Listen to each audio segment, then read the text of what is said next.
Good morning, good afternoon, good evening, YouTube. Brian Engelstad here, Thunderdome, Minnesota, and just a itsy bitsy little thrifting video, kind of our rambling thoughts on finding blasters with ammunition. What a wonderful thing sometimes.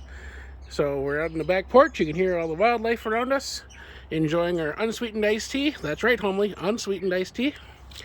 And they had this wonderful old vintage blaster, which Goodwill was kind enough to put their tape right on the sticker. And if this sticker had lasted in such that great shape for all this time, what's the date on this one? 1994. Thanks a lot, Goodwill, for making sure to tape the handle this way so it would wreck the sticker.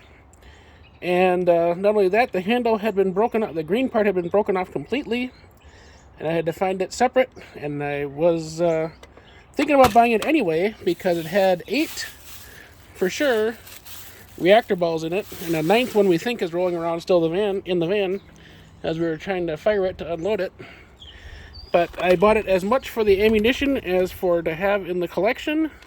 1994 is pretty vintage at this stage, and this would be one that may not have survived the ravages of time, especially how the hamp works when you have to pull it back so hard to really jam it forward. I'm guessing the reason why this one was broken is why a lot of them got probably broken was that people, kept pulling that back to get as much oomph out of it as possible.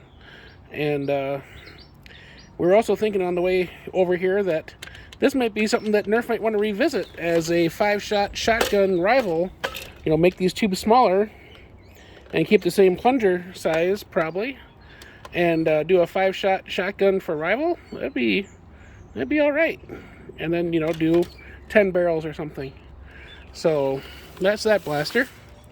Of course, it's the bazooka, if you guys hadn't seen that.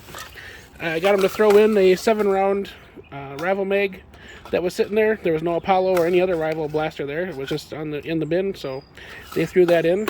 And an Ultra 1 with darts. And what happens to darts in the Ultra line?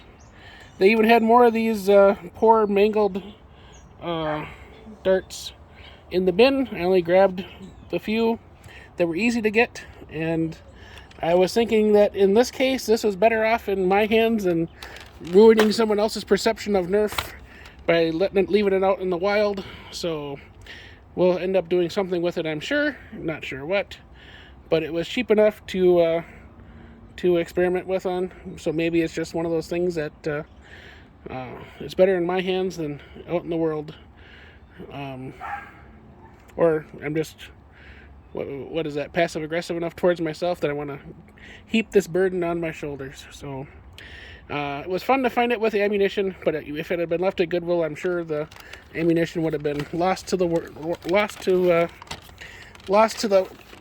depths of the store. And it also is chronicling how bad these darts get mangled, I'm sure, after use. So anyway, that's my rambling thoughts on this one, and we'll see you guys in the next video. Bye.